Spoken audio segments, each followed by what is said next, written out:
Lição 4. O hábito de poupar. O homem é uma combinação de carne, ossos, sangue, pelos e células cerebrais. Estes são os materiais de construção com os quais ele molda, pelo hábito, a sua personalidade. Aconselhar alguém a poupar dinheiro sem descrever como poupar seria parecido com desenhar um cavalo e escrever embaixo: "Isto é um cavalo". É óbvio a todos que poupar dinheiro é essencial para o sucesso, mas a grande questão predominante na mente da maioria dos que não poupam é: como posso fazer isso? Poupar dinheiro é unicamente uma questão de hábito. Por isso, esta lição começa com uma breve análise da lei do hábito. É literalmente verdade que o homem, pelo hábito, molda sua personalidade. Pela repetição, qualquer ato se torna um hábito. E a mente parece não ser nada mais que uma massa de forças motivadoras surgidas a partir de nossos hábitos diários. Uma vez fixado na mente,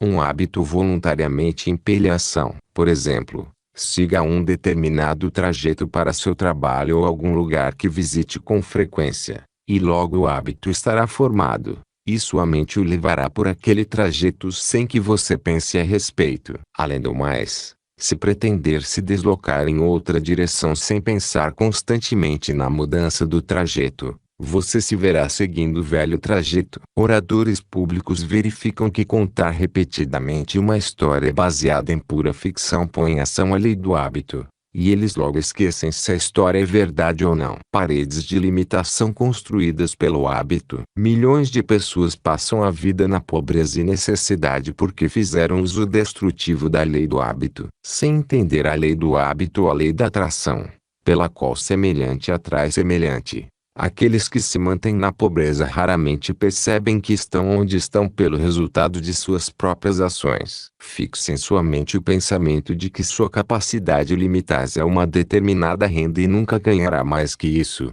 pois o hábito estabelecerá uma limitação definitiva no quanto você pode ganhar. Seu subconsciente aceitará a limitação e muito em breve você se sentirá escorregando até acabar tão restringido pelo medo da pobreza. Um dos 6 medos básicos, que a oportunidade não mais baterá na sua porta, seu destino estará selado, sua sina, determinada. Criar o hábito de poupar não significa que você deva limitar sua capacidade de ganho. Significa o contrário. Você deve aplicar essa lei não só para conservar de modo sistemático o que ganha, mas para se colocar na rota de grandes oportunidades e adquirir visão, autoconfiança, imaginação, entusiasmo, iniciativa e liderança para de fato aumentar sua capacidade de ganho. Em outras palavras, quando entender totalmente a lei do hábito, você deve assegurar seu sucesso no grande jogo de fazer dinheiro levando vantagem em tudo. Você procede da seguinte maneira. Primeiro, com o objetivo principal definido, você estabelece na mente uma descrição acurada e definida daquilo que quer, incluindo a quantidade de dinheiro que pretende ganhar. Seu subconsciente apropria-se da imagem que você criou e utiliza como uma planta, um gráfico ou um mapa pelo qual molda seus pensamentos e ações em planos práticos para atingir o objetivo principal ou propósito. Pelo hábito, você mantém o objetivo principal definido fixado na mente, da forma descrita na lição 2. Até que esteja firme e permanentemente implantado. Essa prática destruirá a consciência de pobreza e estabelecerá em seu lugar uma consciência de prosperidade. Você na verdade começará a exigir prosperidade, esperar por ela, começará a se preparar para recebê-la e usá-la com sabedoria, pavimentando assim o caminho e preparando o terreno para o desenvolvimento do hábito de poupar. Segundo, tendo aumentado seu poder de ganho dessa maneira, você continuará a fazer uso da lei do hábito estipulando, em sua declaração por escrito do objetivo principal definido, poupar um percentual definido de todo o dinheiro que ganha. Portanto, à medida que os seus ganhos aumentarem, sua poupança aumentará na mesma proporção, estimulando-se a avançar e exigindo de si o aumento do poder de ganho por um lado e, por outro, reservando sistematicamente um percentual definido de tudo que ganha.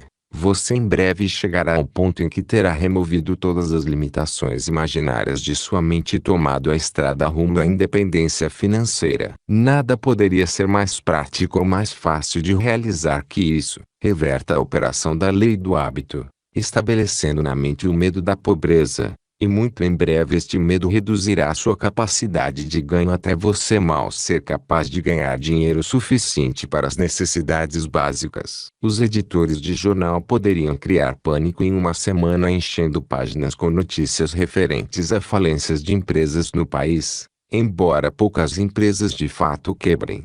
Tendo em conta o número total, as chamadas ondas de crime são em larga medida produtos do jornalismo sensacionalista. Um único caso de assassinato, quando explorado pelos jornais do país em manchetes assustadoras, é suficiente para iniciar uma onda regular de crimes semelhantes em várias localidades. Subsequente à repetição pelos jornais da história do assassinato de Marion Parker, filha de 12 anos do banqueiro Perry Parker, de Los Angeles, por William Edward Dickman, ocorrido em dezembro de 1927, casos semelhantes começaram a ser reportados em outras partes do país. Somos vítimas dos nossos hábitos, não importa quem sejamos ou qual a nossa vocação. Qualquer ideia deliberadamente estabelecida na mente, ou qualquer ideia que se permita fixar na mente como resultado de sugestão, do ambiente, da influência das companhias, etc.,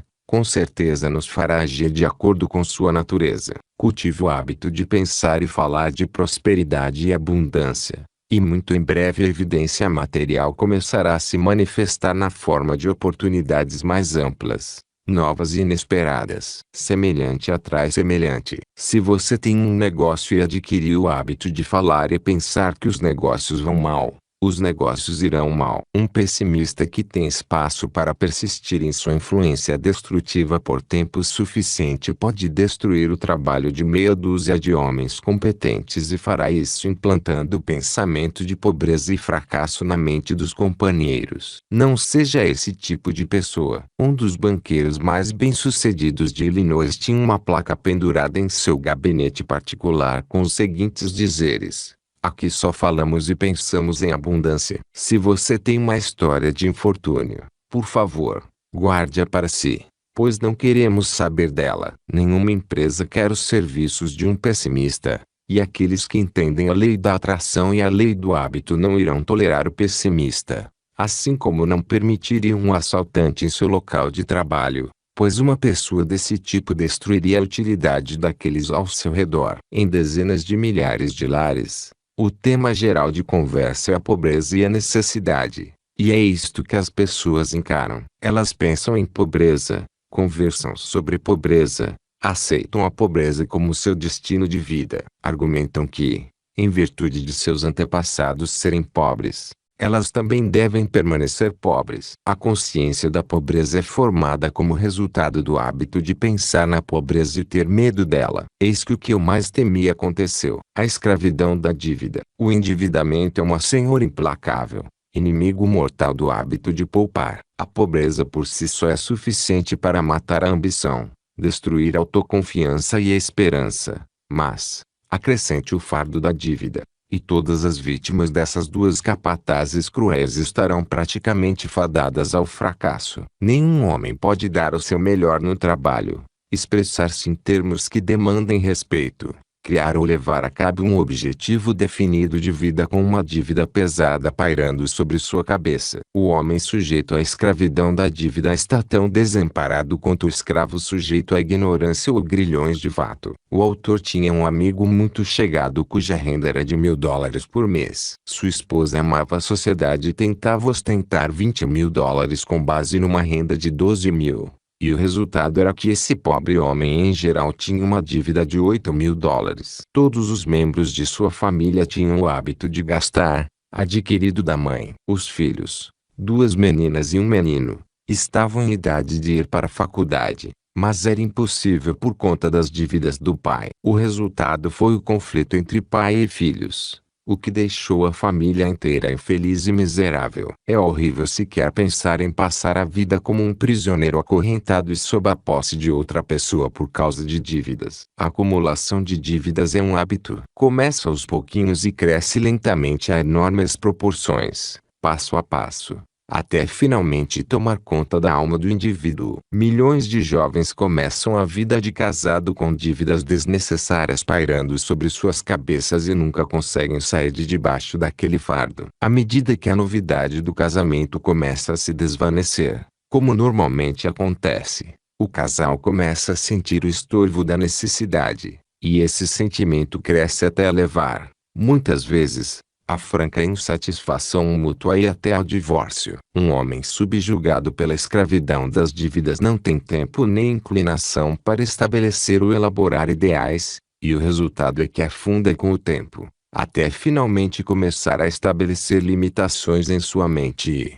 com isso, encarcerar-se atrás dos muros da prisão do medo e da dúvida, da qual jamais escapa. Nenhum sacrifício é grande demais para evitar a miséria da dívida. Pense no que deve a si àqueles que dependem de você e decida não ser devedor de ninguém. É o conselho de um homem muito bem-sucedido cujas tentativas iniciais foram destruídas pelas dívidas. Esse homem caiu em si rápido o suficiente para livrar-se do hábito de comprar o que não precisava e por fim conseguiu sair da escravidão. A maioria dos homens que desenvolvem o hábito da dívida não são tão sortudos para caírem-se a tempo de se salvar, pois a dívida é como areia movediça, com a tendência de puxar suas vítimas cada vez mais fundo para dentro do lamaçal. O medo da pobreza é um dos mais destrutivos dos 6 medos básicos descritos na lição 3. O homem perdidamente endividado é dominado pelo medo da pobreza, sua ambição e autoconfiança ficam paralisadas,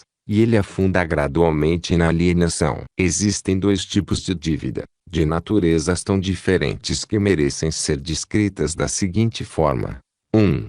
Dívidas contraídas por luxúria, que se tornam uma perda total. 2. Dívidas contraídas ao longo da atividade profissional ou comercial, que representam serviços ou mercadorias que podem ser convertidos novamente em ativos. O primeiro tipo deve ser evitado. O segundo pode ser tolerado desde que a pessoa que contrai as dívidas use de bom senso e não vá além dos limites razoáveis. No momento que alguém compra além de seu limite, entra no reino da especulação, que engole mais vítimas do que enriquece. Praticamente todas as pessoas que vivem além de seus meios são tentadas a especular na esperança de poder reverter, em uma virada da roda da fortuna, por assim dizer, todo o endividamento. A roda geralmente para no lugar errado, e, longe de se verem livres da dívida, pessoas que cedem à especulação ficam mais firmemente agrilhoadas como escravas do débito. O medo da pobreza corrói a força de vontade de suas vítimas,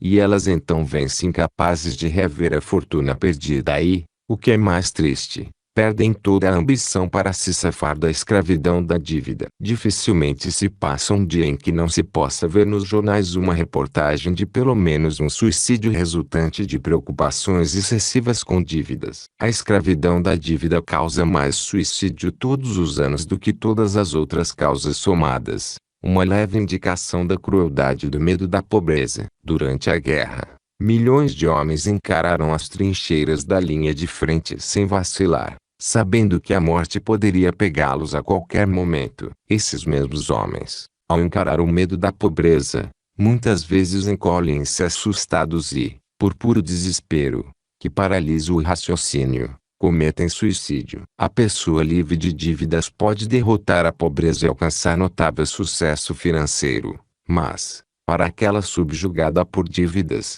tal realização é apenas uma possibilidade remota e nunca uma probabilidade. O medo da pobreza é um estado mental negativo e destrutivo. E um estado mental negativo tende a atrair outros estados mentais semelhantes. Por exemplo, o medo da pobreza pode atrair o medo de problemas de saúde. E estes 2 podem atrair o medo da velhice, de modo que a vítima veja-se atingida pela pobreza, com problemas de saúde e de fato envelheça muito antes do tempo. Milhões de sepulturas prematuras e anônimas foram preenchidas por este cruel estado mental conhecido como medo da pobreza. Menos de uma década atrás, Um rapaz ocupava um cargo importante no City National Bank de Nova York. Vivendo além de seus rendimentos, contraiu uma grande quantidade de dívidas que lhe causaram tanta preocupação até o hábito destrutivo começar a aparecer no seu trabalho e ele ser demitido. O rapaz conseguiu outro emprego, ganhando menos,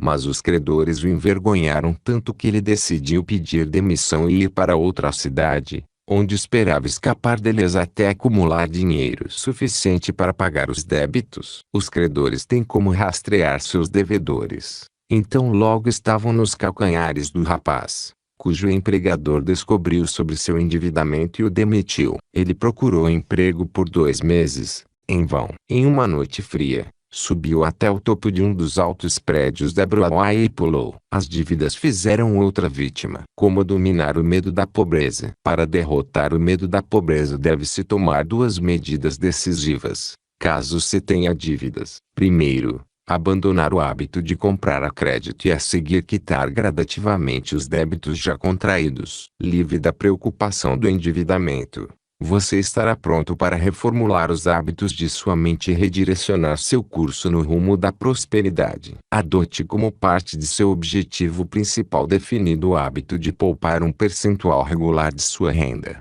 mesmo que seja não mais que 1 centavo por dia. Muito em breve esse hábito se fixará na mente, e você de fato sentirá alegria em poupar. Qualquer hábito pode ser descontinuado, colocando-se no lugar algo mais desejável. O hábito de gastar deve ser substituído pelo hábito de poupar por todos que alcançam independência financeira. Apenas suspender um hábito indesejado não é suficiente, pois tal hábito tende a reaparecer a menos que o lugar que antes ocupava na mente seja preenchido por algum outro hábito de natureza diferente. A descontinuidade de um hábito deixa um buraco na mente, e tal buraco deve ser preenchido com algum outro hábito, ou o velho retornará e reivindicará seu lugar. Ao longo deste curso foram descritas muitas fórmulas psicológicas, pedindo seus alunos que as memorizem e pratiquem. Você encontra uma dessas fórmulas na lição 3, cujo objetivo é desenvolver autoconfiança. Essas fórmulas podem ser assimiladas para se tornar parte do seu maquinário mental em virtude do hábito,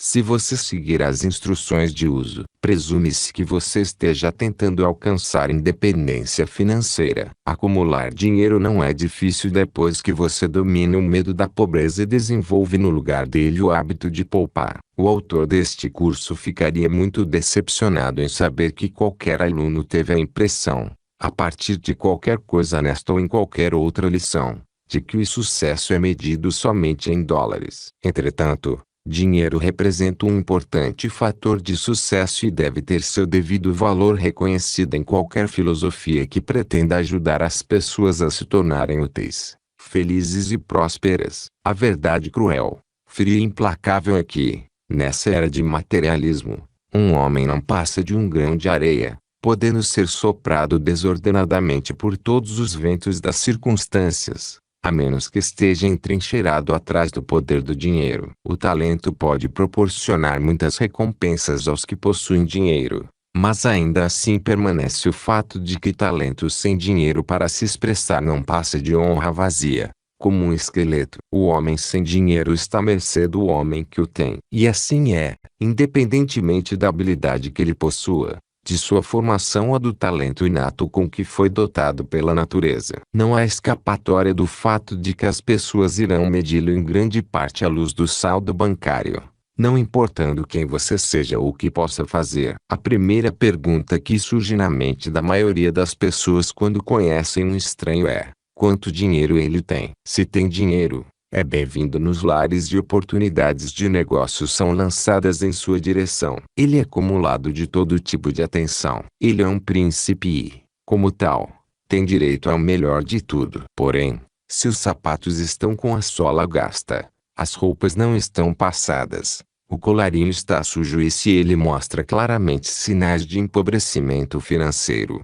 sua sina é o infortúnio, pois a multidão a passar pisará em seus pés e soprará a fumaça do desrespeito em seu rosto. Essas afirmações não são bonitas, mas têm uma virtude: são verdadeiras. A tendência de julgar as pessoas pelo dinheiro ou pelo poder de controlar o dinheiro não se limita a nenhuma classe. Todos nós temos uma pitada disso, quer reconheçamos o fato ou não. Thomas Edison é um dos mais conhecidos e respeitados inventores do mundo. Todavia, não seria distorção dos fatos dizer que ele teria se mantido praticamente desconhecido, um personagem obscuro, caso não tivesse seguido o hábito de conservar seus recursos e demonstrado capacidade de poupar dinheiro. Henry Ford nunca teria avançado em sua carruagem sem cavalo caso não tivesse desenvolvido bem cedo na sua vida o hábito de poupar. Além disso, se não tivesse conservado seus recursos e se protegido atrás do poder destes,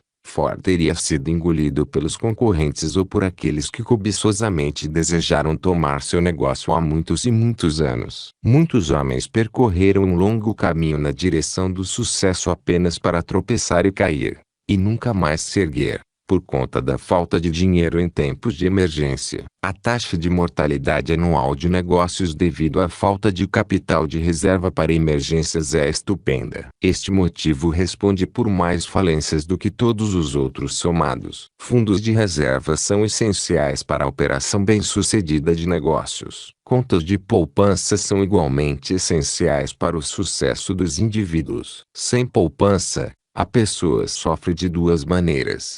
Primeiro, pela incapacidade de aproveitar oportunidades que aparecem apenas para gente com dinheiro na mão e, segundo, pelo constrangimento devido a alguma emergência inesperada que exige dinheiro. Poderia-se dizer ainda que o indivíduo sofre de uma terceira forma por não desenvolver o hábito de poupar, que é pela falta de outras qualidades essenciais para o sucesso que derivam da prática do hábito de poupar. Os níqueis, moedas e centavos que as pessoas comuns deixam escorregar pelos dedos acabariam por trazer independência financeira caso sistematicamente poupados e colocados em uso de forma correta. Por cortesia da Associação de Construção e Empréstimo, a tabela a seguir foi compilada, mostrando que uma economia mensal de $5, $10, $25 ou $50 renderá no final de 10 anos. Os números são espantosos quando se considera que uma pessoa gasta em média de $5 a $50 por mês em produtos inúteis ou no chamado entretenimento. Ganhar e poupar dinheiro é uma ciência. Todavia, as regras para acumular dinheiro são tão simples que qualquer um pode segui-las. O pré-requisito principal é uma disposição de subordinar o presente ao futuro pela eliminação de gastos desnecessários com luxos. Um jovem que ganhava apenas os $20 por semana como motorista de um proeminente banqueiro de Nova York foi induzido pelo patrão a manter uma contabilidade precisa de cada centavo que gastava em uma semana. A seguir está a lista detalhada das despesas.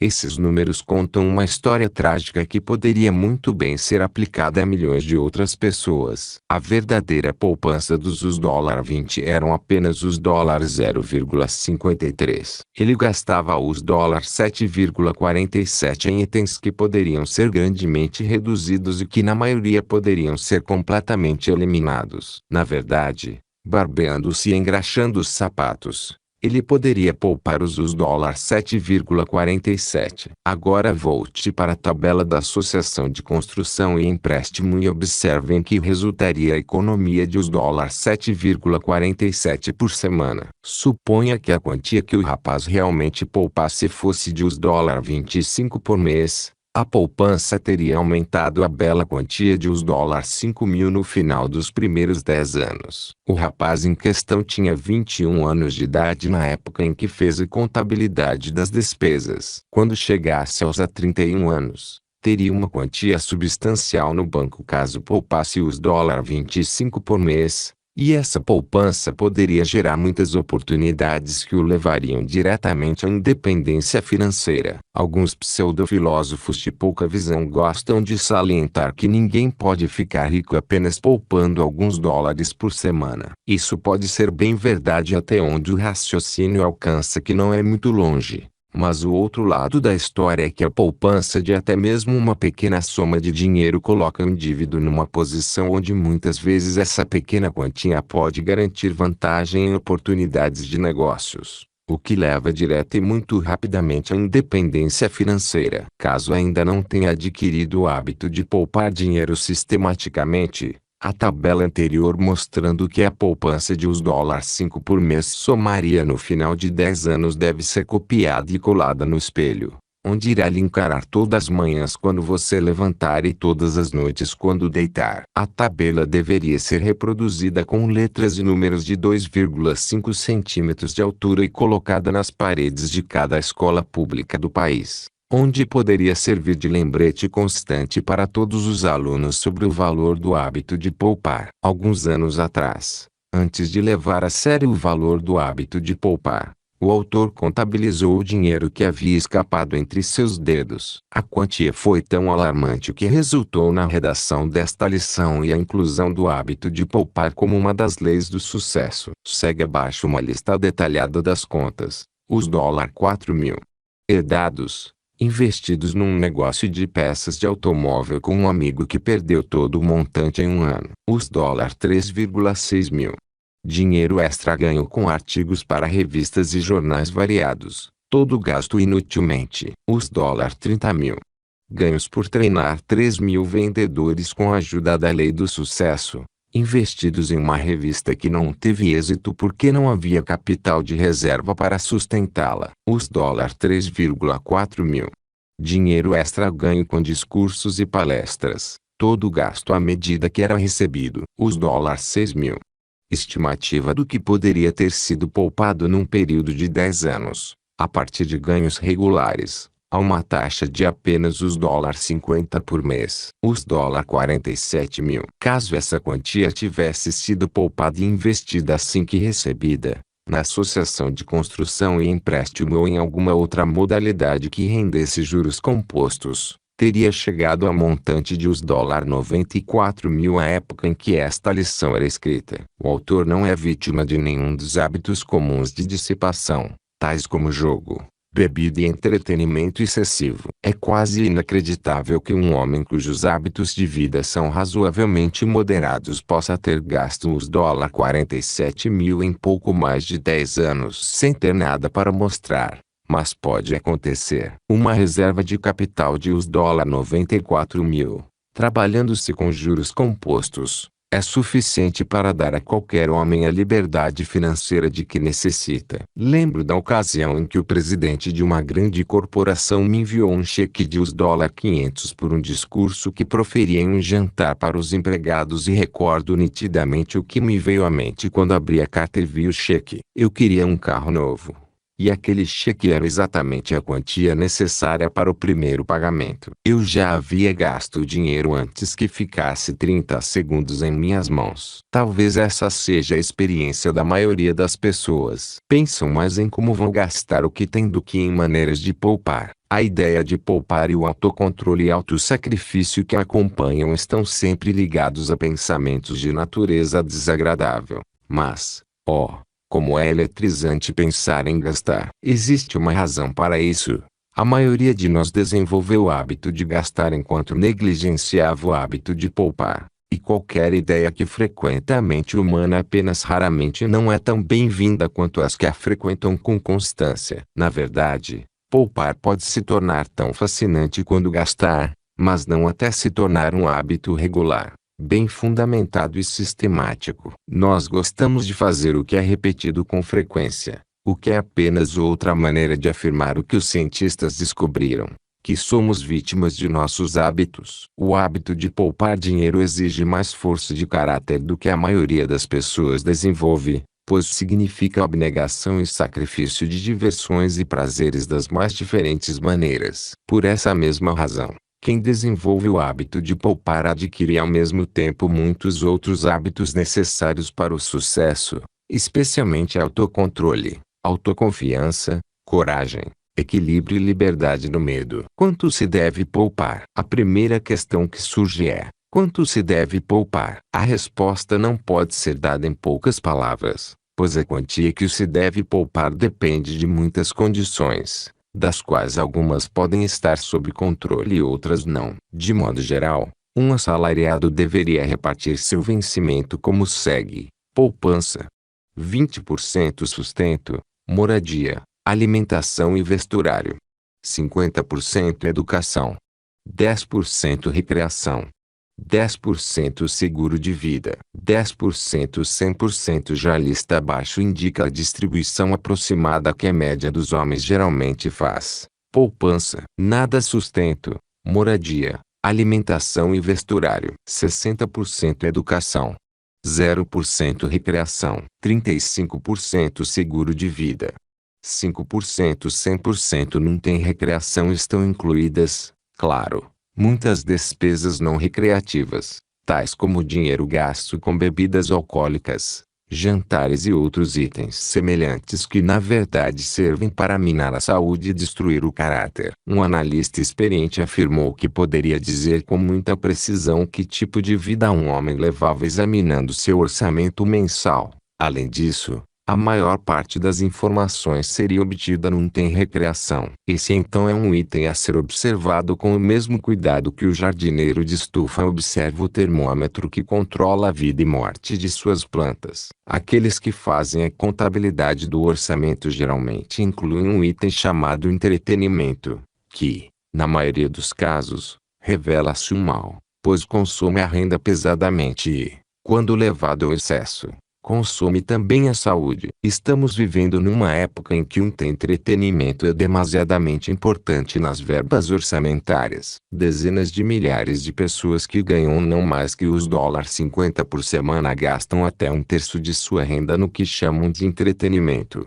que vem em uma garrafa de rótulo questionável, de os $6 aos $12 o litro. Não só essas pessoas insensatas gastam dinheiro que deveria ir para um fundo de poupança, como, um perigo muito maior, destroem tanto o caráter quanto a saúde. Nada desta lição pretende ser pregação de moral ou de qualquer outro assunto. Estamos lidando com fatos concretos que, em larga medida, constituem os materiais de construção do sucesso. Entretanto, é um espaço adequado para se expor alguns fatos que têm influência tão direta no sucesso que não podem ser omitidos sem enfraquecer este curso em geral e esta lição em particular. O autor não é um reformador, tampouco é um pregador de moral, já que este proveitoso campo de atividade é bem atendido por outros trabalhadores capazes. O que é afirmado aqui, portanto, é considerado parte necessária de um curso de filosofia cujo objetivo é demarcar uma estrada segura pela qual a pessoa possa viajar até feitos honrosos. No ano de 1926,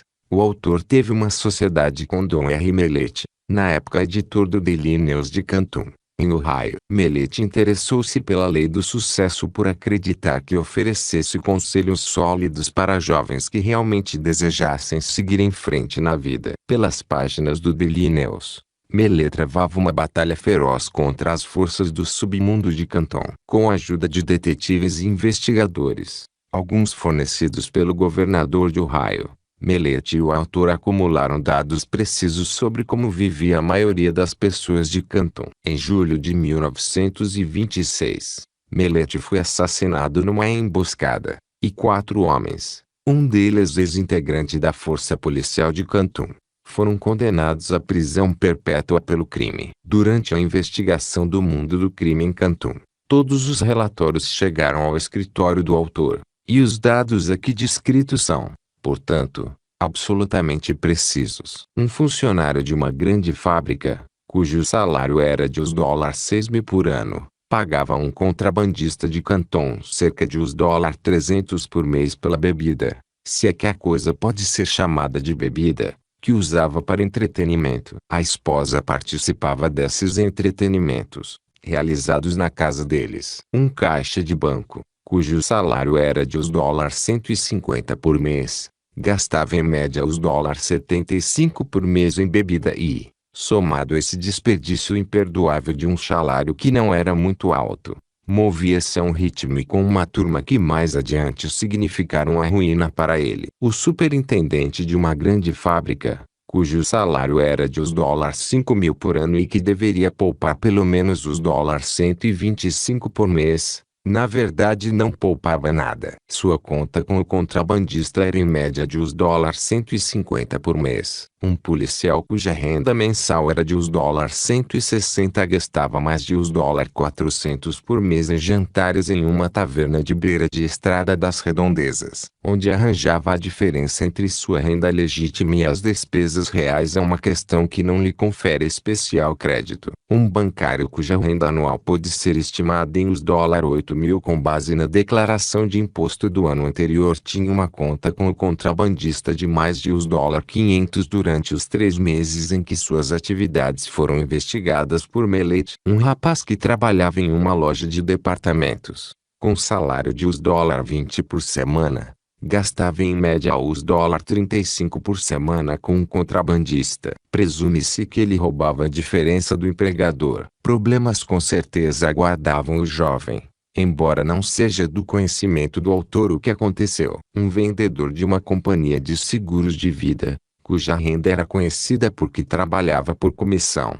gastava em média US$ 200 por mês com um contrabandista. Não se encontrou registro de conta de poupança e presumiu-se que ele não tivesse uma. A suposição mais tarde foi confirmada, quando a companhia para a qual o rapaz trabalhava mandou prendê-lo por desvio de fundos. Sem dúvida ele estava gastando o dinheiro da empresa. Foi condenado a uma longa sentença na penitenciária estadual de Ohio. Um jovem que cursava o ensino médio gastou uma grande soma em bebida. A quantia exata não foi descoberta porque ele pagava em dinheiro, e os registros do contrabandista não indicavam o valor real. Mais tarde, os pais do menino privaram-no da liberdade para salvá-lo de si mesmo. Descobriu-se que ele roubava dinheiro de uma poupança mantida pela mãe em algum lugar da casa. Ele havia roubado e gastou mais de US$ 300 deste dinheiro quando foi flagrado. O autor proferiu palestras uma vez por mês em 41 escolas de ensino médio durante todo o ano letivo. Os diretores dessas escolas afirmaram que menos de 2% dos alunos mostravam alguma tendência para poupar dinheiro, e um exame via questionário descobriu que apenas 5% de um total de 11.000 alunos de ensino médio acreditavam que o hábito de poupar fosse essencial para o sucesso. Não é de admirar que os ricos estejam ficando cada vez mais ricos e os pobres cada vez mais pobres. Chame essa afirmação de socialista se quiser, mas os fatos confirmam sua veracidade. Não é difícil para nenhum homem ficar rico num país de perdulários como este, onde milhões de pessoas gastam todos os centavos que lhes chegam às mãos. Muitos anos atrás, antes da atual mania de gastar espalhar-se pelo país, F.W. Hort idealizou um método muito simples de catar as moedinhas que milhões de pessoas jogam fora em porcarias, e o sistema rendeu-lhe mais de US$ 100 milhões em poucos anos. Hort morreu, mas seu sistema de poupar centavos seguiu, e seu patrimônio continuou a crescer. As lojas de 5 e 10 centavos em geral têm uma fachada vermelha berrante. É uma cor apropriada, pois vermelho denota perigo. Cada loja de 5 e 10 centavos é um monumento impactante que prova nitidamente que uma das falhas básicas dessa geração é o hábito de gastar. Todos nós somos vítimas do hábito. Infelizmente para a maioria de nós, somos criados por pais sem qualquer noção da psicologia do hábito e, sem consciência dessa falha, muitos pais ajudam e estimulam os filhos a desenvolver o hábito de gastar por se cederem no gasto de dinheiro e pela falta de treino no hábito de poupar. Os hábitos da primeira infância ficam agarrados a nós ao longo da vida. Afortunada de fato é a criança cujos pais veem e entendem o valor do hábito de poupar na formação do caráter para inculcá-lo na mente dos filhos. É um treinamento que rende ricas recompensas. Dê a um homem comum US$ 100 que ele não esperava, e o que ele fará? Ora, começará a cogitar como pode gastar o dinheiro. Dúzias de coisas de que ele necessita ou pensa que necessita passarão por sua mente,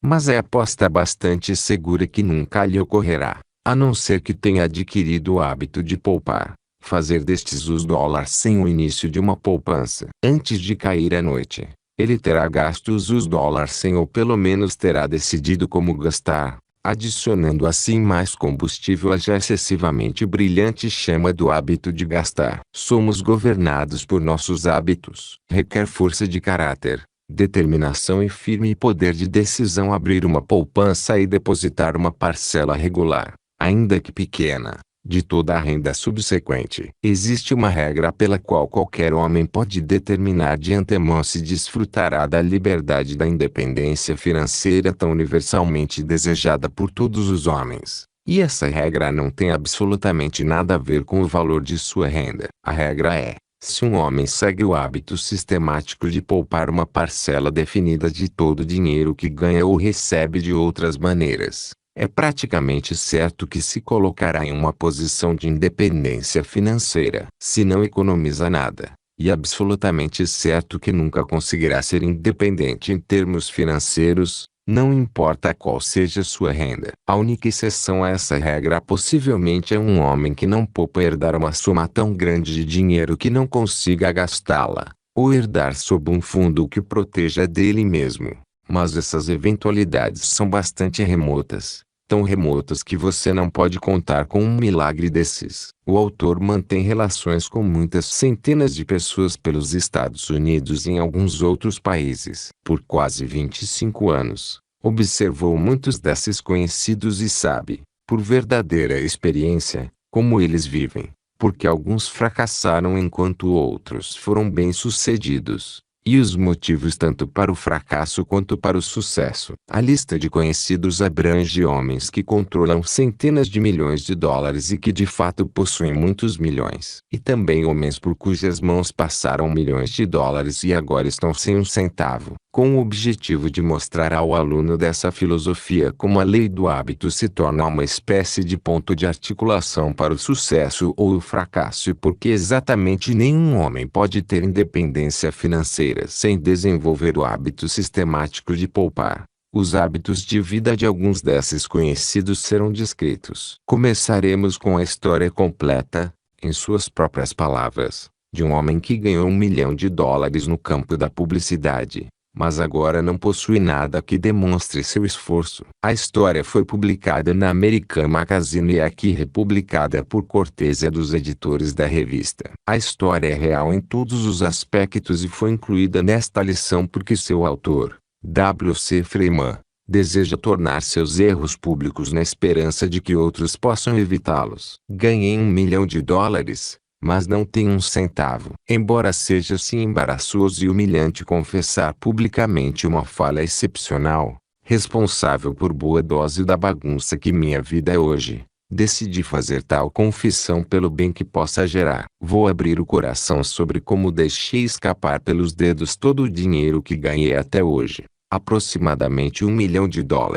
Ganhei esse montante com o trabalho no campo da publicidade, exceto por uns poucos milhares de dólares recebidos até os 25 anos de idade, lecionando em escolas e escrevendo informativos para alguns semanários e jornais diários. Talvez um único milhão não pareça muito nesses tempos de muitos milhões e até mesmo bilhões, mas ainda assim é uma grande soma de dinheiro. Se tem alguém que pense o contrário, que conte $1 milhão. Tentei calcular, uma noite dessas, quanto tempo levaria. Descobri que conseguia contar em média $100 por minuto. Nessa base, levaria 20 dias de 8 horas cada, mais 6 horas e 40 minutos do 21º dia para cumprir a façanha. Duvido muito que, se fosse dada a você ou a minha tarefa de contar $1 milhão de notas de $1, mediante a promessa de que todas elas seriam nossas no final, conseguíssemos completar a missão. Provavelmente ficaríamos loucos, e aí o dinheiro não nos seria de muita utilidade, não é? Deixe-me dizer, no início de minha história, que não me arrependo, nem por um minuto, de ter gasto 90% do dinheiro que ganhei. Desejar qualquer parte desses 90% de volta hoje me faria sentir que teria negado muita felicidade para minha família e muitos outros. Meu único arrependimento é ter gasto todo o meu dinheiro e mais ainda. Se eu tivesse hoje os 10% que poderia facilmente ter economizado, teria $10 mil investidos em segurança e nenhuma dívida. Se tivesse esse dinheiro, me sentiria real e verdadeiramente rico, e para mim é bem isso, pois nunca tive o desejo de acumular dinheiro só pelo dinheiro. Meus tempos de professor e correspondente de jornal trouxeram alguns cuidados e responsabilidades, mas foram encarados com otimismo. Casei aos 21 anos, com a aprovação dos pais de ambas as partes,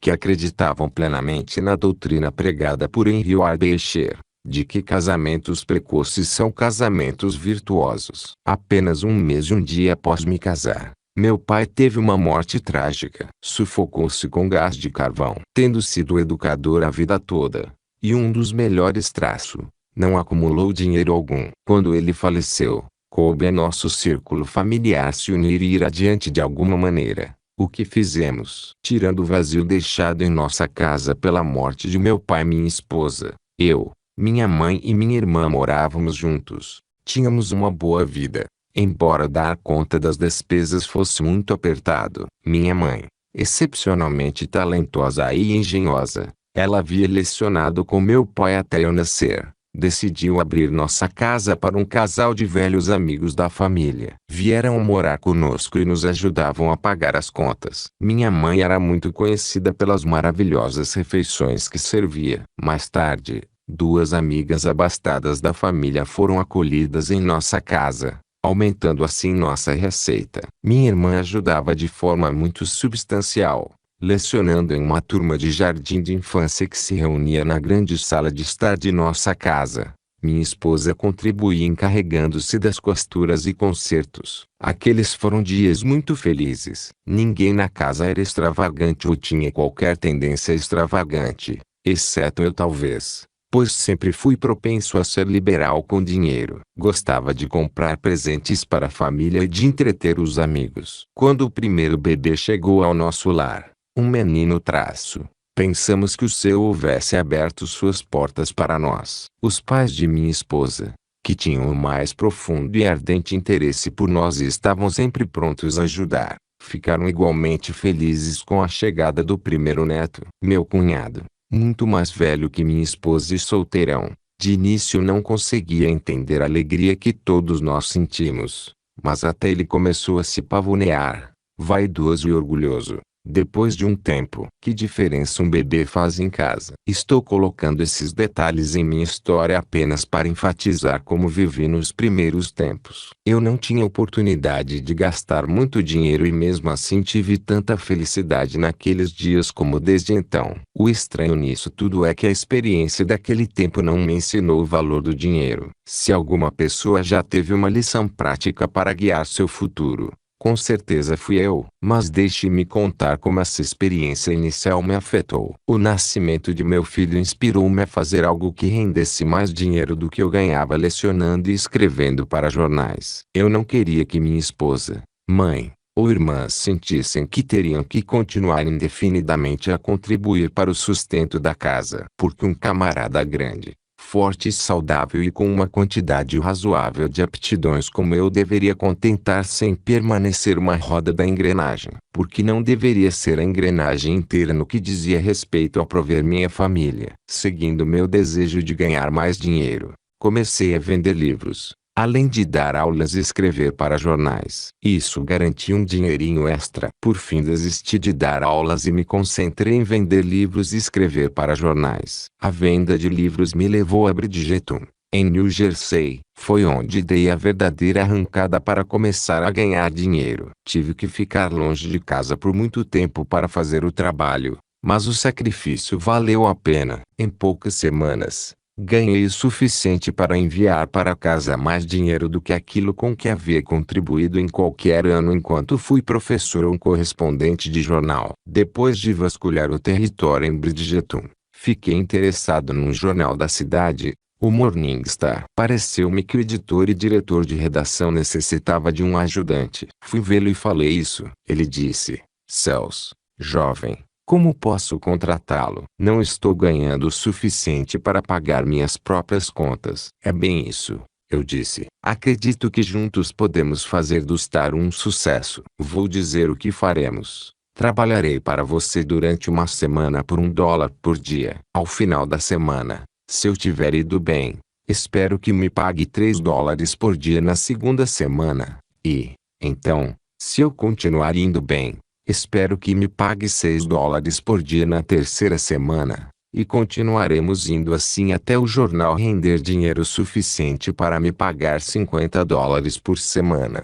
O dono concordou com minha proposta. Ao final de 2 meses, Eu ganhava $50 por semana, o que naquele tempo era considerado um grande salário. Comecei a sentir que estava no caminho certo para ganhar dinheiro. Mas tudo o que eu queria era dar mais conforto à minha família. $50 por semana era 4 vezes mais do que eu ganhava dando aulas. Meu trabalho no Star abrangia redação editorial, não muito brilhante, reportagem, apenas mediana, redação e venda de anúncios, razoavelmente bem-sucedida, revisão, cobrança de faturas e assim por diante. Eu ralava 6 dias por semana, mas conseguia aguentar, pois era forte e saudável e, além disso, o trabalho era muito interessante. Eu também atuava como correspondente do New York Sun, Philadelphia Record e Trenton Times de New Jersey, o que proporcionava em média $150 por semana,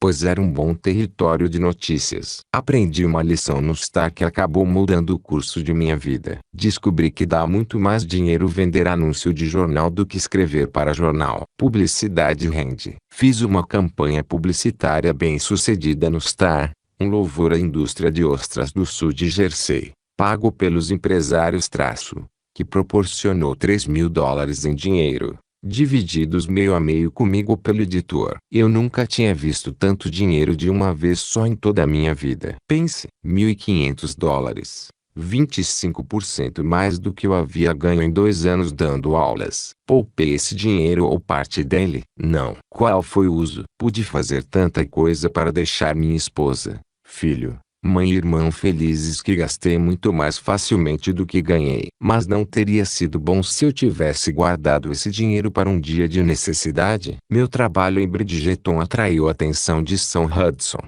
correspondente do Philadelphia Record de New Jersey. Um exemplo brilhante daquele tipo de homem de imprensa cujo maior prazer na vida é fazer coisas pelos outros. Sam disse que estava na hora de eu me mudar para uma cidade grande. Ele achava que eu tinha capacidade para me dar bem. Disse que me conseguiria um emprego na Filadélfia. Conseguiu. E me mudei com minha esposa e meu bebê para Germantown. Assumi o comando do departamento de publicidade da Germantown Gazette da Filadélfia, um jornal semanal. No início não ganhei tanto dinheiro quanto em Bridgeton, pois tive que abandonar a atuação como correspondente de jornal. Essas notícias eram feitas por outros correspondentes. Mas logo eu ganhava 25% mais. A Gazette aumentou de tamanho 3 vezes para acomodar os anúncios, e a cada vez recebi um aumento substancial de salário. Somando-se a isso, fui encarregado de reunir notícias da sociedade para a edição dominical do Philadelphia Press. Bradford Hill,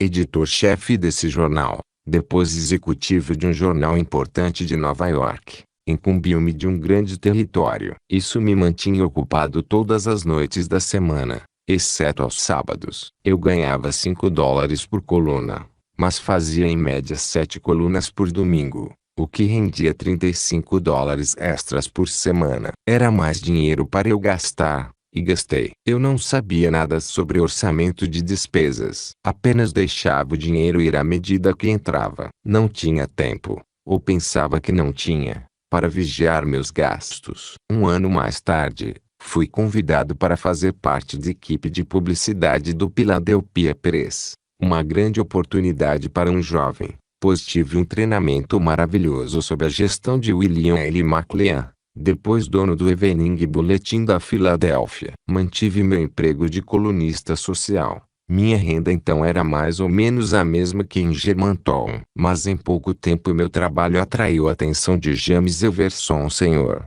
editor do velho Saturday Night e do Golden Days, que havia acabado de comprar o Philadelphia Inquirer. Ofereceram, e aceitei a gerência de publicidade desse jornal. Isso significou um grande aumento em minha renda. E logo depois veio um feliz aumento em minha família, com o nascimento de uma filha. Tive então condições de fazer o que desejava desde o nascimento de meu filho. Juntei toda a família sob o mesmo teto outra vez, minha esposa e os 2 bebês, minha mãe e minha irmã. Enfim, aliviei minha mãe de quaisquer preocupações ou responsabilidades, e ela nunca mais teve nenhuma das duas por toda a sua vida. Ela morreu aos 81 anos de idade, 25 anos após a morte de meu pai. Nunca esquecerei suas últimas palavras para mim.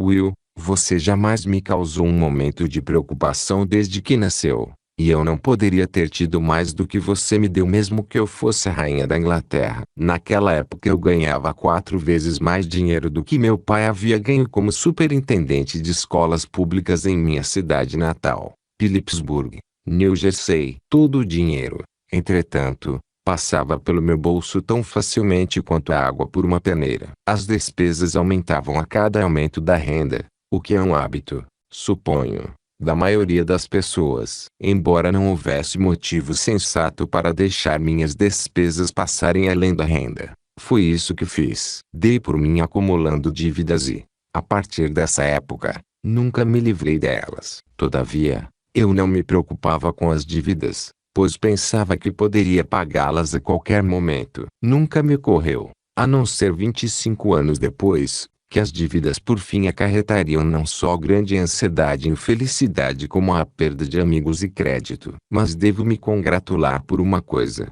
Dei rédea à solta a minha grande falha. Gastar dinheiro com tanta rapidez quanto ganhava, às vezes até mais rápido traço.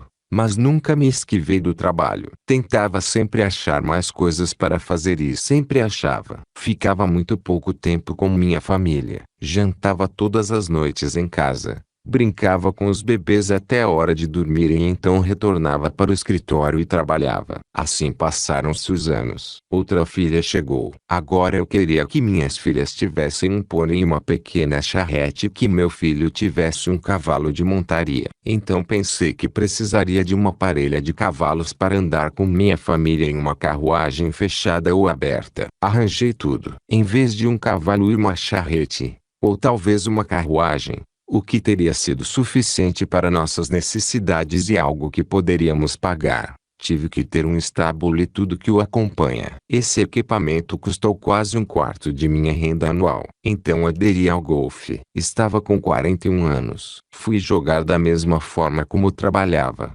com todo o coração. Aprendi a jogar muito bem. Meu filho e minha filha mais velha jogavam comigo e também aprenderam a jogar muito bem. Era necessário que minha filha mais nova passasse o inverno no sul e o verão em Adirondack, mas, em vez de apenas a mãe ir com ela, achei que seria ótimo se meu filho e a outra filha fossem junto. E assim foi. Iam para Pinehurst, no Carolina do Norte, no inverno e para resorts caros em Adirondack ou New Hampshire no verão. Tudo isso exigia uma grande quantidade de dinheiro. Meu filho e a filha mais velha eram ávidos por golfe e gastavam muito dinheiro nisso. Eu também desembolsei bastante no golfe, em cursos em Nova York. Entre nós três, ganhamos 80 prêmios. A maioria hoje guardada no depósito. Um dia sentei e calculei o que esses prêmios custaram. Descobri que cada troféu custou uns $250. Um total de uns $45.000 em um período de 15 anos. Uma média de uns $3.000 por ano. Ridículo, não? Eu recebia luxuosamente em casa. As pessoas de Montclair pensavam que eu fosse milionário. Frequentemente convidava grupos de empresários para passar o dia jogando golfe no clube e jantar à noite. Eles ficariam satisfeitos com um simples jantar caseiro. Mas não.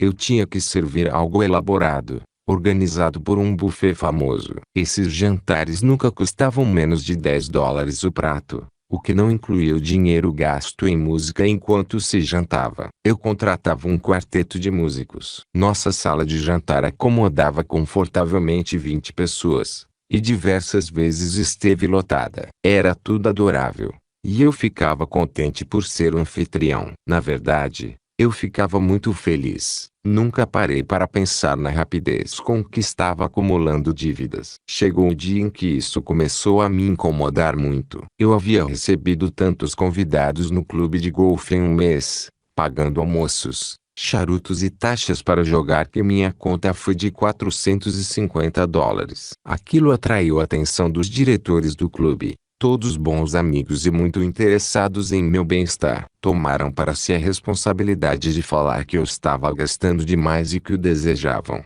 para meu próprio bem, que eu conseguisse controlar minhas despesas. Aquilo foi um pequeno choque. Me fez pensar sério o bastante para me livrar dos cavalos e carruagens. Com grande sacrifício, Claro, desisti de nossa casa e mudamos de volta para a cidade. Mas não deixei nenhuma conta não paga em Monte Clair. Pedi dinheiro emprestado para pagá-las. Era sempre muito fácil conseguir todo o dinheiro que eu quisesse, apesar da minha bem conhecida insuficiência de fundos. Seguem aqui duas informações extras sobre minha experiência nos 40 anos deslumbrados. Além de gastar de forma tola e talvez imprudente, eu emprestava com igual despreocupação, limpando minha mesa em casa antes da mudança para a cidade. Dei uma olhada num maço de notas promissórias cujo total era de mais de $40.000. Era dinheiro dado a qualquer um que aparecesse. Rasguei-as todas, mas percebi que, se tivesse aquele dinheiro em mãos,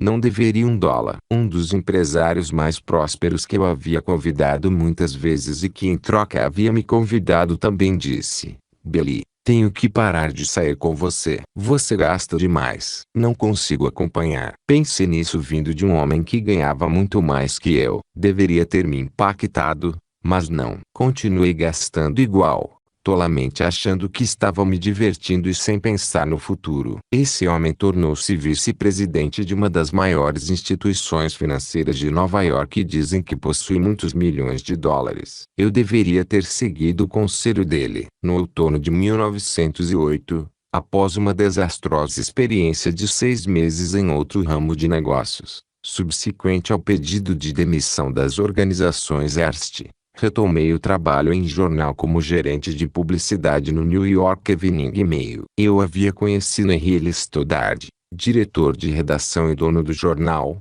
nos tempos da Filadélfia, quando ele era correspondente político do Press. Apesar de incomodado com as dívidas, fiz o melhor trabalho de minha vida no Evening Mail e ganhei mais dinheiro durante os 5 anos em que lá estive do que havia ganho antes. Além disso, Stoddard me concedeu o privilégio de vender as palestras sobre publicidade publicadas em seu jornal durante 100 dias consecutivos para outros veículos, o que me rendeu mais de $55.000. Stoddard foi muito generoso de várias outras maneiras e muitas vezes me pagou quantias especiais pelo que considerava um gerenciamento incomum dos negócios. Nesse período eu estava tão afundado em dívidas que, para manter as coisas andando tão bem quanto fosse possível, mas sem restringir minhas despesas em nada, eu pedia dinheiro emprestado a Peter para pagar Paul e a Paul para pagar Peter. Os $55.000 ganhos com as palestras sobre publicidade teriam pago todas as minhas dívidas, restando ainda uma bela sobra. Mas foi todo gasto com muita facilidade, como se eu não tivesse preocupação alguma neste mundo. Em 1915, abri um negócio próprio em publicidade. Dali até a primavera de 1922, meus honorários dispararam para números altíssimos. Eu estava ganhando ainda mais dinheiro do que jamais havia ganho e gastando tão rápido quanto ganhava. Até que, finalmente, meus amigos ficaram cansados de fazer empréstimos. Tivesse eu demonstrado a mais leve tendência de restringir minhas despesas em pelo menos 10%, aqueles homens maravilhosos estariam dispostos a dividir meio a meio comigo, deixando-me pagar 5% e economizar os outros 5%. Eles não se importavam tanto com o retorno do dinheiro que haviam me emprestado. Queriam era me ver recuperado. O colapso de meus negócios sobreveio há 5 anos. 2 amigos que haviam ficado ao meu lado lealmente impacientaram-se e disseram sem rodeios que eu precisava de uma lição drástica. E a aplicaram em cheio. Fui forçado à falência, o que quase acabou comigo. Senti que todos que eu conhecia apontavam o dedo para mim em escárnio. Que grande tolice! Embora houvesse comentários, não eram absolutamente hostis. Expressavam vivo pesar por um homem que havia conquistado tanto prestígio em sua profissão e ganho tanto dinheiro ter se permitido meter-se em dificuldades financeiras. Orgulhoso e sensível ao máximo, senti a desgraça da falência de forma tão aguda que decidi mudar-me para a Flórida, onde certa vez havia feito um serviço especial para um cliente. Pareceu Eldorado. Calculei que em poucos anos eu poderia ganhar dinheiro suficiente para retornar a Nova York, não apenas com uma certa folga, mas com o suficiente para quitar todas as dívidas. Por um tempo pareceu que eu realizaria essa ambição, mas fui pego pelo grande colapso do setor imobiliário. Então, cá estou de volta à minha antiga cidade, onde outrora tive grande poder aquisitivo e centenas de amigos e simpatizantes. Tem sido uma experiência estranha. Uma coisa é certa. Finalmente aprendi minha lição. Tenho certeza de que vão aparecer oportunidades para me redimir e de que meu poder aquisitivo será restaurado. E, quando esse momento chegar, sei que serei capaz de viver tão bem quanto sempre vivi com 40% de minha renda. Então dividirei os 60% restantes em duas partes, reservando 30% para credores e 30% para seguro e poupança. Se me permitisse ficar deprimido por causa do passado ou encher a cabeça de preocupações, não teria condições de continuar a luta para me redimir. Além disso, seria ingrato com meu Criador por ter me dotado de uma saúde maravilhosa a vida toda. Existe bênção maior? Seria ingrato com a memória de meus pais, cuja educação esplêndida me manteve ancorado com segurança a padrões morais. No fim, desprender-se das amarras morais é infinitamente mais grave do que se desprender do padrão econômico. Eu careceria de apreciação quanto à generosa dose de encorajamento e apoio que recebi de centenas de empresários e muitos bons amigos que me ajudaram a construir uma bela reputação em minha profissão. Essas memórias são o sol da minha vida, e devo utilizá-las para pavimentar meu caminho para conquistas futuras. Com saúde abundante, fé inabalável, energia incansável, otimismo incessante e confiança ilimitada em que pode vencer a batalha, mesmo que comece a perceber tarde na vida o tipo de luta que deve travar. Existe algo além da morte para deter um homem. A história de Freeman é a mesma que poderia ser contada por milhares de outros homens que não poupam, variando apenas o montante da renda, o modo de viver, o porquê e como o dinheiro era gasto. Conforme a narrativa de Freeman, mostra como funciona a mente do esbanjador. A compilação de dados sobre renda e despesa familiar de mais de 16 mil homens analisados pelo autor mostrou alguns fatos que serão úteis para a pessoa que deseja orçar sua renda e desembolsos de forma prática, eficiente, sólida e econômica. A renda média vai de $100 aos $300 por mês. A provisão orçamentária abrangendo rendimentos dentro dessa faixa deveria ser aproximadamente a seguinte. Uma família de duas pessoas cuja renda é de $100 por mês deve dar jeito de reservar pelo menos os $10 ou os $12 por mês para a poupança. O custo de moradia ou aluguel não deveria exceder os $25 ou os $30 por mês. Gastos com alimentação devem ser em média de os $25 aos $30. A despesa com vestuário deve ser mantida em os $15 ou os $20 por mês. Recreação e extras devem ficar restritos em aproximadamente os $8 aos $10 por mês. Caso uma renda de os $100 por mês aumente para os $125, a família deve poupar pelo menos os $20. Uma família de duas pessoas cuja renda é de os $150 por mês deve orçar seus fundos como segue: poupança, os $25, moradia ou aluguel, os $35 aos $40, alimentação, os $35 aos $40,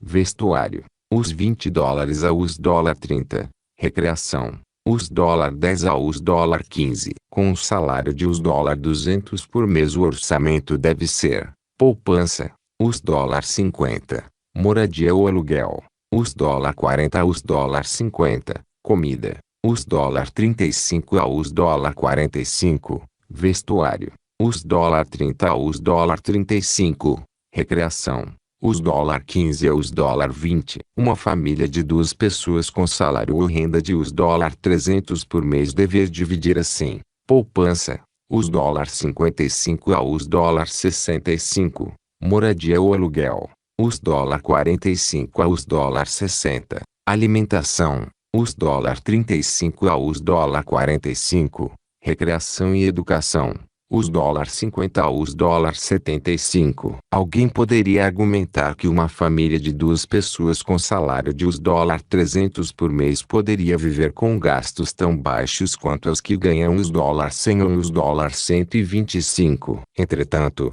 não é muito correto. pois quem consegue ganhar os $300 por mês via de regra associa-se com pessoas que tornam necessárias uma melhor aparência e mais entretenimento. Um homem solteiro que ganha os $100, os $150 ou os $300 por mês deve economizar consideravelmente mais que o homem com família. Via de regra, o homem solteiro sem dependentes e sem dívidas deve viver com um orçamento de os $50 por mês para casa e comida e não exceder os $30 mensais em vestuário e talvez os $10 em recreação. Essas quantias poderiam ser levemente aumentadas por aqueles que ganham de os $150 ou os $300 por mês. Um rapaz que vive longe de casa e cuja renda semanal é de apenas os $20 deve poupar os $5. O restante deve cobrir custos de casa, comida e vestuário. Uma moça vivendo longe de casa com a mesma renda necessitaria de provisão ligeiramente maior para o vestuário, pois as roupas femininas parecem custar mais que as masculinas e em geral é imperativo que as mulheres cuidem mais da aparência pessoal que os homens. Uma família de 3 pessoas terá condições de economizar consideravelmente menos que uma família de 2 pessoas. Entretanto, com raras exceções, tais como nos casos em que haja dívidas que devam ser abatidas da renda mensal, qualquer família pode poupar pelo menos 5% da renda bruta. Hoje em dia é prática comum as famílias comprarem automóveis em prestações mensais que envolvem despesa excessiva em comparação à renda. Um homem com renda para um Ford não tem que comprar um Studebaker. Deve frear seus desejos e se contentar com um Ford. Muitos homens solteiros gastam toda a sua renda e muitas vezes se endividam porque mantêm automóveis que não cabem no orçamento. Essa prática comum é fatal para o sucesso, uma vez que a independência financeira é considerada parte do sucesso em milhares de casos. A compra em prestações tornou-se tão comum e é tão fácil comprar praticamente qualquer coisa que se deseja que a tendência de gastar fora da proporção da renda está aumentando rapidamente. Essa tendência deve ser freada pela pessoa que decidiu obter independência financeira. Isso pode ser feito por qualquer um que esteja disposto a tentar. Outro mal, que é tanto um mal quanto uma bênção, é o fato desse país ser tão próspero que o dinheiro vem fácil e, caso não se vigie, vai embora ainda mais facilmente. Desde o início da Primeira Guerra Mundial, houve uma demanda constante por praticamente tudo o que é fabricado nos Estados Unidos. E essa condição de prosperidade fez com que as pessoas caíssem em um estado de gastos descuidados e injustificados. Não existe virtude em acompanhar o ritmo dos vizinhos quando isso significa o sacrifício do hábito de poupar uma parte regular da renda. A longo prazo, é muito melhor ser considerado um pouco ultrapassado do que seguir pela juventude, maturidade e finalmente velhice sem ter formado o hábito de poupar sistematicamente. É melhor sacrificar-se durante a juventude do que ser obrigado a fazê-lo na maturidade, como todos que não desenvolveram o hábito de poupar em geral têm que fazer. Não existe nada tão humilhante que acarrete tanta agonia e sofrimento quanto a pobreza na velhice, quando o serviço prestado já não é vendável e a pessoa deve recorrer aos parentes ou instituições de caridade para sobreviver. Um sistema de orçamento deve ser mantido por todas as pessoas, casadas e solteiras, mas nenhum sistema vai funcionar se quem tentar mantê-lo não tiver coragem de cortar despesas em itens como entretenimento e recreação. Se você se sente tão fraco em força de vontade que pensa ser necessário acompanhar o ritmo dos vizinhos, ou seja, com quem você se relaciona socialmente e cuja renda é maior que a sua, ou quem gasta toda a sua renda de maneira tola, nenhum sistema de orçamento vai adiantar. Criar o hábito de poupar significa, em certa medida, que você deve isolar-se de todos, com exceção de um grupo selecionado de amigos que gostam de você, sem entretenimento requintado de sua parte. Admitir falta coragem para cortar despesas de modo que se consiga poupar uma pequena quantia que seja equivale a admitir ao mesmo tempo a falta do tipo de caráter que leva ao sucesso. Já foi provado inúmeras vezes que pessoas que têm o hábito de poupar sempre são preferidas em posições de responsabilidade. Portanto, economizar dinheiro não só acrescenta vantagens como o emprego preferido e uma grande conta bancária, mas também aumenta a capacidade de ganho real. Qualquer empresário vai preferir empregar uma pessoa que poupa regularmente, não pelo simples fato de poupar, mas pelas características de tal pessoa que a fazem mais eficiente. Muitas empresas não empregarão uma pessoa que não poupa. Deveria ser prática comum em todas as empresas exigir que os empregados poupassem. Seria uma bênção para milhares de pessoas que de outra maneira não teriam força de vontade para implementar o hábito de poupar. Henry Ford empenhou-se muito, talvez tanto quanto seja conveniente, em induzir seus empregados não só a poupar, mas a gastar com sabedoria e viver de forma saudável e econômica. O homem que induz seus empregados a implementar o hábito de poupar é na prática um filantropo. Oportunidades que aparecem para quem poupa. Alguns anos atrás um rapaz chegou a Filadélfia vindo da zona agrícola da Pensilvânia e foi trabalhar em uma gráfica. Um dos seus colegas de trabalho possuía algumas ações da companhia de construção e empréstimo e havia adquirido o hábito de poupar os $5 por semana por causa disso. O jovem foi influenciado pelo colega a abrir uma conta na companhia de construção e empréstimo. Ao final de 3 anos, havia poupado os $900. A gráfica onde ele trabalhava havia entrado em dificuldades financeiras e estava prestes a falir. Ele salvou a empresa com os $900 que havia poupado aos poucos e, em troca, ficou com metade da sociedade. Por ter aderido a um sistema de economia estrita, ele pôde ajudar a quitar as dívidas da empresa e posteriormente passou a receber, como metade dos lucros, pouco mais de os $25.000 por ano. Essa oportunidade nunca teria aparecido ou, caso tivesse, o rapaz não estaria preparado para abraçá-la, se não tivesse criado o hábito de poupar. Quando os automóveis da Ford foram aperfeiçoados nos primórdios da montadora, Henry Ford necessitou de capital para fomentar a produção e venda de seu produto. Recorreu a alguns amigos que haviam economizado alguns milhares de dólares, um dos quais o senador James J. Couzens. Esses amigos vieram em socorro, injetaram alguns milhares de dólares e mais tarde receberam milhões de dólares de lucro. Quando Walmart implementou o plano das lojas de 5 e 10 centavos, não tinha capital, mas recorreu a alguns amigos que haviam poupado uns poucos milhares de dólares com a mais estrita economia e grande sacrifício. Esses amigos apostaram nele e mais tarde foram recompensados com centenas de milhares de dólares de lucro. John Manin Van Heusen, famoso pelo colarinho dobrado, concebeu a ideia de produzir colarinhos semiduros para homens. A ideia era viável, mas ele não tinha um centavo para desenvolvê-la. Procurou alguns amigos que tinham apenas algumas centenas de dólares e lhe proporcionaram um começo, e o colarinho deixou todos eles ricos. Os homens que fundaram a companhia de charutos El Producto tinham pouco capital, poupado dos pequenos ganhos como fabricantes de charuto. Tiveram uma boa ideia e sabiam como fazer um bom charuto, mas a ideia teria morrido ao nascer caso não tivessem poupado um pouco. Com as parcas economias lançaram o charuto e alguns anos depois venderam-no para a American Tobacco Company por os $8 milhões. Por trás de praticamente qualquer grande fortuna pode-se encontrar no início um hábito de poupar bem desenvolvido. John D. Rockefeller era um escriturário comum. Concebeu a ideia de desenvolver o negócio do petróleo, que na época não era sequer considerado um negócio. Ele necessitava de capital, como havia desenvolvido o hábito de poupar e com isso provado que poderia conservar os fundos de outras pessoas, não teve dificuldade em conseguir emprestado o dinheiro de que necessitava. Pode-se afirmar categoricamente que a verdadeira base da fortuna de Rockefeller foi o hábito de poupar, desenvolvido enquanto ele trabalhava como escriturário,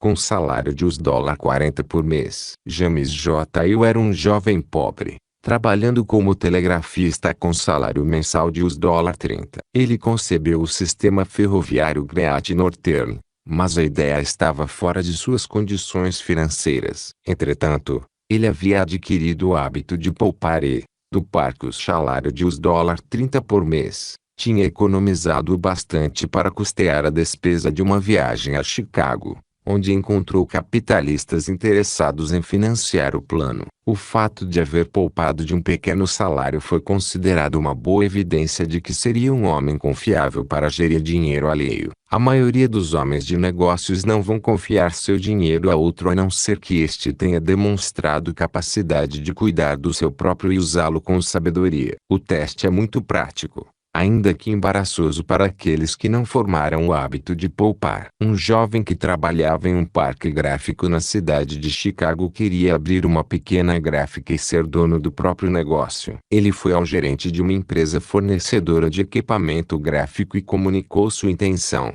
dizendo que desejava crédito para uma impressora e algum outro equipamento pequeno. A primeira pergunta do gerente foi: "Você poupou algum dinheiro próprio?" Ele poupara. Do salário semanal de $30, havia economizado $15 regularmente por quase 4 anos. Ele conseguiu o crédito de que precisava. Mais tarde, conseguiu mais crédito e construiu uma das gráficas mais bem-sucedidas de Chicago. Seu nome é George B. Williams, e ele é um conhecido do autor deste curso. Assim como os fatos aqui relatados, o autor conheceu Williams anos depois desses acontecimentos e, em 1918, ao final da Primeira Guerra Mundial, foi até ele e solicitou um crédito de muitos milhares de dólares para publicar a revista Golden Rule. A primeira pergunta foi: "Você tem o hábito de poupar?" Apesar de, por causa da guerra, eu ter perdido todo o dinheiro que economizara, o simples fato de realmente ter o hábito de economizar foi a verdadeira base para conseguir um crédito de mais de $30 mil. Existem oportunidades em cada esquina, mas apenas para aqueles que têm dinheiro na mão ou podem arranjar dinheiro porque desenvolveram o hábito de poupar e outras características que o acompanham, conhecidas pelo termo genérico de caráter. J.P. Morgan disse certa vez que preferiria emprestar $1 milhão para um homem com caráter sólido, que tivesse o hábito de poupar, do que $1.000 para um homem sem caráter, que fosse um perdulário. De modo geral, essa é a atitude do mundo em relação a todos os homens que poupam. Com frequência acontece que uma poupancinha de não mais que $200 ou $300 é suficiente para a pessoa entrar na via expressa da independência financeira. Alguns anos atrás, um jovem inventor criou uma utilidade doméstica singular e prática, mas estava em desvantagem, como inventores com frequência estão pois não tinha dinheiro para colocar sua invenção no mercado. Além disso, sem ter o hábito de poupar, ele verificou ser impossível conseguir dinheiro emprestado dos bancos. Seu colega de quarto era um jovem maquinista que havia poupado $200. Ele veio em ajuda do inventor com essa pequena soma, e tiveram o suficiente para iniciar a fabricação do artigo. Saíram a vender o primeiro lote de casa em casa. Aí voltaram e fizeram outro lote assim repetidamente até acumular, graças à economia e capacidade de poupar do colega de quarto, um capital de $1.000. Com isso, mais algum crédito obtido, compraram as ferramentas para fabricar seu produto. O jovem maquinista vendeu sua parte no negócio 6 anos depois por $250 mil. Ele jamais poria a mão em tanto dinheiro durante toda a vida se não tivesse formado o hábito de poupar que lhe permitiu ajudar o amigo inventor. Esse caso pode ser multiplicado 1000 vezes, com pouca variação nos detalhes, pois descreve bastante bem o início de muitas grandes fortunas já feitas e sendo feitas hoje nos Estados Unidos. Pode parecer triste e cruel, mas é fato que, se você não tem dinheiro e não desenvolveu o hábito de poupar, está sem sorte no que se refere a valer-se da oportunidade de fazer dinheiro. Não faz mal algum repetir, na verdade deveria ser repetido muitas e muitas vezes, que o verdadeiro começo de quase todas as fortunas, pequenas ou grandes, é o hábito de poupar. Tenha esse princípio básico firme em sua mente e estará bem encaminhado para a independência financeira. É triste ver um homem idoso que se condenou a enfadonha e árdua rotina de trabalho duro todos os dias de sua vida porque negligenciou o hábito de poupar. Todavia, Hoje em dia existem milhões desses homens apenas nos Estados Unidos. A melhor coisa da vida é a liberdade. Não pode haver liberdade real sem um grau razoável de independência financeira. É terrível ser obrigado a estar em um determinado lugar, realizar determinada tarefa, talvez uma tarefa de que não se goste, por um determinado número de horas, todos os dias da semana, a vida inteira. Sob certos aspectos é a mesma coisa que estar preso, já que a escolha de ação é sempre limitada. Não é realmente melhor do que estar na prisão com o privilégio de um detento, e sob certos aspectos é até mesmo pior, porque o homem que está aprisionado fugiu à responsabilidade de providenciar um lugar para dormir, algo para comer e roupas para vestir. A única esperança de escapar desta labuta perpétua que reduz a liberdade é cultivar o hábito de poupar e então viver de acordo. Não importa quanto sacrifício isso possa exigir. Não existe outro jeito para milhões de pessoas, e, a menos que você seja uma das raras exceções, esta lição e todas as afirmações destinam-se se aplicam a você. Não empreste nem peça emprestado, pois ao se emprestar frequentemente perde-se o dinheiro e o amigo, e pedir emprestado embota o fio da economia. Acima de tudo, seja fiel a si mesmo. Disso se segue, como a noite ao dia, que você não pode ser falso a homem nenhum. Shakespeare. Quando não souber o que fazer ou que caminho seguir, sorria. Isso vai relaxar sua mente e deixar o sol da felicidade entrar em sua alma.